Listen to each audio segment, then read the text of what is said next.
कृष्णाय वासुदेवाय हरये परमात्मने प्रणतक्लेशनाशाय गोविंदाय नमो नमः। प्रियदर्शकों को नमस्कार। मैं ज्योतिषाचार्य हरिप्रसाद उपाध्याय अपने YouTube चैनल के ऊपर आप सभी का स्वागत एवं अभिनंदन करता हूं। सर्वप्रथम अनंत बलवान हनुमतलाल जी के पावन चरणों में प्रणाम, भगवान श्री सीताराम जी को प्रणाम करते हुए आज का ये कार्यक्रम हम शुभारंभ करते हैं। जैसा कि आपने देख ही लिया टाइटल के अंदर कि आज का हमारा कार्यक्रम रहने वाला है वृश्चिक राशि को लेकर के। वृश्चिक राशि वालों के लिए नवंबर 2023 का महीना कैसा जाएगा। जब सूर्य और मंगल का राशि परिवर्तन होगा तो क्या आपके जीवन के अंदर तेजस्विता और मंगलता आएगी, या फिर जिस प्रकार से अक्टूबर के महीने के अंदर आपको कुछ चिंताओं का सामना करना पड़ा क्योंकि सूर्य और मंगल आपके राशि से 12वें भाव में चल रहे हैं, तो ये चिंता का विषय था।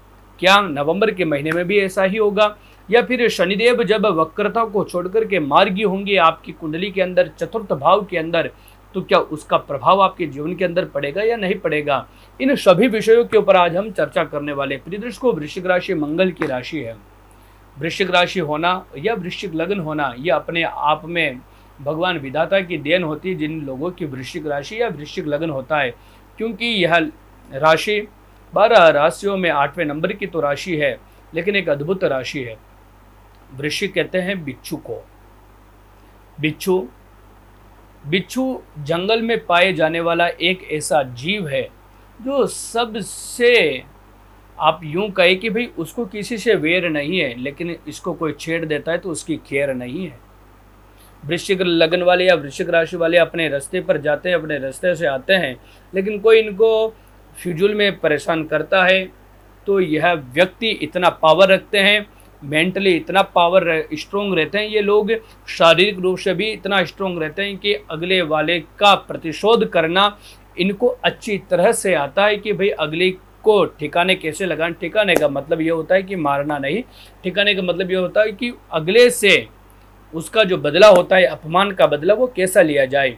वृश्चिक राशि वाले जिनसे दोस्ती कर लेते, वैसे इनके जीवन के अंदर दोस्त बहुत कम होते हैं, लेकिन जिनसे इनकी दोस्ती हो जाती है यह मानिए कि वह दोस्ती लॉन्ग टाइम या लाइफ टाइम तक रहती है। खुश मिजाज के ये लोग होते हैं। ऐसी वृश्चिक राशि वालों की आज हम बात करेंगे। प्रियदर्शकों को आप कुंडली जो देख रहे हैं स्क्रीन के ऊपर, वृश्चिक लग्न की हमने ये कुंडली बनाई है। 1 नवंबर 2023 के दिन जब प्रातःकाल सूर्य उदय होगा उस वक्त ग्रहों का जो गोचर रहेगा वो इस प्रकार का रहने वाला है। यहाँ पर आप एक बात देखेंगे कि वृश्चिक लग्न की कुंडली हमने इसलिए बनाई है क्योंकि ये आपकी राशि को हमने प्रथम भाव में स्थापित किया है। चतुर्थ भाव में शनिदेव दिखेंगे तो पंचम भाव में राहु दिखेंगे, और वही षष्ठम भाव के अंदर बृहस्पति, तो सप्तम भाव के अंदर उच्च राशिस्थ आपको चंद्रमा दिखेंगे। दशम भाव के अंदर शुक्र को आप देख पा रहे हैं, वहीं पर एकादश भाव में केतु, तो द्वादश भाव में सूर्य मंगल और बुध की युति बनी हुई है गोचर के अंदर। प्रदर्शकों सबसे पहले हम आपकी राशि की बात कर लेते हैं। आपकी राशि पर चंद्रमा की दृष्टि यहाँ पर अच्छी तरह से आपको दिखाई दे रही है कि चंद्रमा अच्छी तरह से देख रहे हैं आपकी राशि को, लेकिन चंद्रमा आप सभी को पता है कि 2.25 दिन एक राशि पर रहते हैं, पुनः अगली राशि में चले जाते हैं। तो यहाँ पर स्टार्टिंग के 1-2 दिन आपके लिए काफ़ी अच्छे रहने वाले हैं, लेकिन हाँ 1 तारीख से लेकर के 16 तारीख तक जब तक मंगल और सूर्य साथ में रहेंगे आपकी राशि से 12वें भाव में, तब तक जैसा अक्टूबर का महीना गया है वैसा ही ये महीना जाएगा। मानसिक रूप से थोड़ा आप चिंतित रह सकते हैं। विशेष रूप से आपके पैसों के ऊपर आपका कंट्रोल नहीं रहेगा। आप कमाते काफ़ी ज़्यादा है, कमाई आपकी बराबर है, कमाई में किसी भी प्रकार की कोई कमी नहीं आई है, लेकिन यहाँ पर आपके खर्चे में थोड़ी बढ़ोतरी है, और फ्यूजुल खर्चे के कारण या गलत संगति में पड़ने के कारण होने वाला खर्चा आपको काफ़ी ज़्यादा डिप्रेशन में डाल सकता है, काफ़ी ज़्यादा परेशान कर सकता है। इसलिए मैं आपसे निवेदन करूंगा, आपकी चिंता का विषय सिर्फ और सिर्फ पैसा खर्च होना रहेगा, इसलिए पैसों के ऊपर आप थोड़ा कंट्रोल लगाएं। अगर आपसे आपका पैसा नहीं संभाला जाता है तो अपनी पत्नी को, आपके पति को, आपके पिताजी को, या आप बैंक में डाल दें। 15 दिन तक स्टार्टिंग की आपको विशेष रूप से फाइनेंशियल को लेकर के ध्यान रखना है, फ्यूजुल खर्चे को लेकर के। प्रियदर्शकों वैसे हम फाइनेंस की बात करें तो यहाँ पर बृहस्पति का साथ राहु छोड़ चुके हैं, बृहस्पति अकेले हो चुके हैं, षष्ठम भाव से बैठ करके नवम दृष्टि से फाइनेंस हाउस को देख रहे हैं, जहाँ पर स्वयं की राशि यानी कि बृहस्पति की राशि है। बृहस्पति की दृष्टि अमृतमय मानी जाती है और बृहस्पति की उपस्थिति इतनी खास नहीं होती है।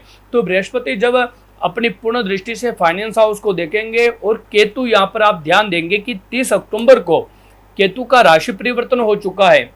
केतु अपनी पीछे वाली राशि में आ चुके हैं, तुला राशि को छोड़ करके कन्या राशि में आ चुके हैं और लाभ भाव में केतु उपस्थित है। और 6 तारीख को बुध भी, लाभाधिपति बुध भी 6 तारीख को यानी कि 6 नवंबर को तुला राशि को छोड़ करके अपनी आगे वाली राशि वृश्चिक राशि में आ जाएंगे। तो यहाँ पर आपकी एक बात तो फाइनल है कि धन में बढ़ोतरी होगी, चाहे वो बृहस्पति के कारण हो, चाहे वो बुध के कारण हो, चाहे वो केतु के कारण हो।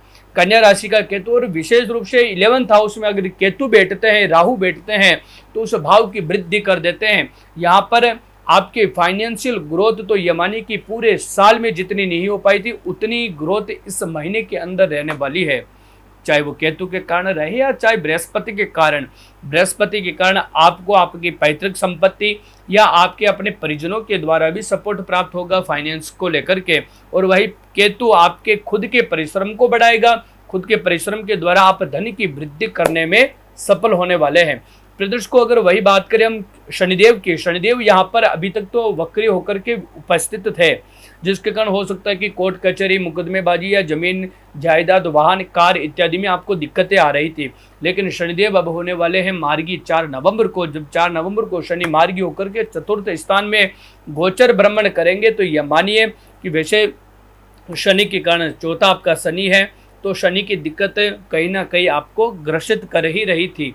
लेकिन शनिदेव अब चतुर्थ भाव में अपनी राशि में मार्गी हो गए हैं। आपके वाहन के योग बनते हैं, आपके भूमि प्रॉपर्टी के योग बनते हैं, माता के साथ संबंधों में मधुरता आएगी, परिवार के अंदर, आपकी फैमिली के अंदर कोई नया मेहमान आ सकता है जिसके कारण आपके घर के अंदर खुशियों का माहौल बन सकता है। अतिथि इस महीने के अंदर काफ़ी ज़्यादा आएंगे, जो आपके चिर परिचित हैं, दूर दराज के लोग हैं, जो जिन व्यक्तियों से आप काफ़ी सालों से नहीं मिल पाए थे उन व्यक्तियों से भी इस महीने के अंदर मिलान के सुखद संयोग बने हुए हैं। प्रदर्श को अगर वही बात करें हम प्यार को लेकर के यानी कि पर्सनल लाइफ को लेकर के, मैं सावधान कर देना चाहता हूं वृश्चिक राशि वालों को, आपको प्यार के चक्कर में तो इस महीने में बिल्कुल नहीं पड़ना है। राहु यहाँ पर बैठ करके और पंचम भाव यानी कि लव हाउस में, और लव हाउस के स्वामी बृहस्पति षष्ठम भाव में गए हुए हैं, धोखा मिल सकता है, डिप्रेशन वाली पोजीशन आ सकती है। इसलिए मैं पहले से ही आपको सावधान कर देना चाहता हूं।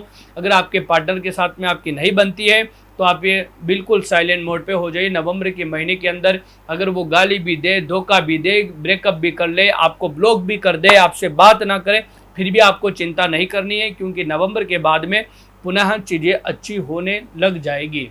लेकिन इस महीने के अंदर आपको प्यार व्यार के चक्कर में नहीं पड़ना है और किसी के ऊपर आग बंद कर करके भी आपको ट्रस्ट नहीं करना है।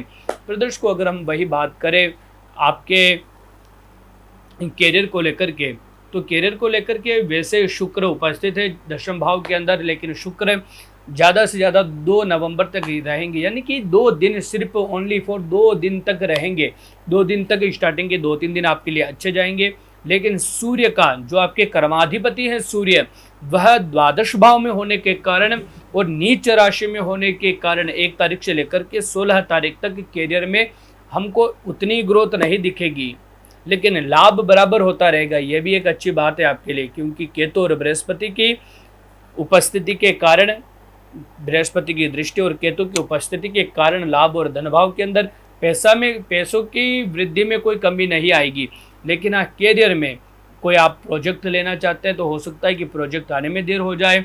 कोई आप नया बिजनेस, नया कार्य स्टार्ट करना चाहते हैं तो हो सकता है कि स्टार्टिंग के कुछ दिनों में, चाहे वो कागजी कार्रवाई हो या फिर जगह को लेकर के हो या फिर स्टार्टअप में दिक्कत आ रही हो, बैंक से पैसे मिलने में दिक्कत आ रही हो या वर्कर्स से दिक्कत आ रही है, किसी न किसी प्रकार से दिक्कत लगी रहेगी। लेकिन हाँ, 16 तारीख के बाद में जब सूर्य देव लग्न में आ जाएंगे यानी कि आपके प्रथम राशि में आ जाएंगे तो सभी चिंताओं के बादल, अंधकार दूर होंगे और सूर्यदेव की कृपा से आपके करियर में एक विशेष ग्रोथ आपके यहाँ पर दिखाई देती है। स्टार्टिंग के 14 दिन करियर को लेकर के काफ़ी अच्छे हैं, आपको भी मैं सावधान कर देना चाहता हूँ। लास्ट के जो 14 दिन है उनको आप बिल्कुल भी व्यर्थ में ना गंवाएं, उनमें मन लगा करके आप काम करें। जितना आप काम करोगे उससे कहीं ज़्यादा फल आपको प्राप्त होने वाला है। प्रदेश को ऑल ओवर वैसे वृश्चिक राशि वालों के लिए नवंबर का महीना काफ़ी अच्छा है, लेकिन स्वास्थ्य को लेकर के थोड़ी चिंता का विषय, इसलिए हम कुछ रेमेडी आपको बता देते हैं। आपको इस पूरे महीने के अंदर मंगल का जो ये मंत्र है, ओम क्राम क्रीम क्रोम सह भौमाय नमः, इस मंत्र का अत्यधिक आप जाप करें, नित्य हनुमान चालीसा का पाठ करें, हनुमान जी के मंदिर में आप नित्य प्रतिदिन जाए, हनुमान जी को जाकर के आप प्रणाम करें, जिससे आपके स्वास्थ्य में और जो पर्सनल लाइफ के अंदर जो दिक्कत आ रही है वो दूर होगी। तो दर्शकों, ये रहा वृश्चिक राशि वालों के लिए नवंबर के महीना का मासिक राशिफल। अगली वीडियो में हम बात करेंगे धनु राशि वालों के लिए। तब तक मैं आप सभी से विदा लेता हूँ। एक बार पुनः आप सभी को नमस्कार, जय श्री हरि।